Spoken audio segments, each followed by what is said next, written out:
వాళ్ళ కోడలు గయ్యాలి గంప, ఒక రాక్షసి, అసలు దాని జోలికి పోకపోవడమే బెటర్ అని అనుకున్నారా ఎవరినన్నా చూసి ఎప్పుడైనా? అనుకునే ఉంటారులే, ఎందుకు అనుకోరు? అంటే ఆమె ఫ్రస్ట్రేషన్ లెవెల్స్ ఏ రేంజ్కి దాటితే ఆమె అట్లా తయారై ఉంటుంది ఆలోచించిరా?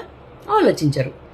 అత్తగారింట్లో ఆమె కష్టాలు పడినన్ని రోజులు లేవని నోర్లు, ఆమెని పని మనిషి కన్నా దారుణంగా ట్రీట్ చేసి చిత్రహింసలు పెట్టినన్ని రోజులు లేవని నోర్లు, ఆమె బెటర్మెంట్ కోసం ఆమె ఒంటరిగా పోరాడుతుంటే ఎందుకు లేస్తున్నాయి?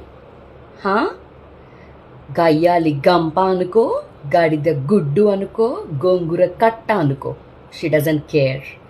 నువ్వు ఏదో అంటే ఆమె ఫీల్ అయిపోయి ఏడ్చేసి మానసికంగా శారీరకంగా కృంగిపోయి ఆ డేని స్పాయిల్ చేసుకున్న ఫేజ్లో ఆమె లేదు.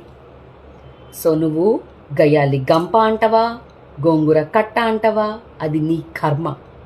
She doesn't care.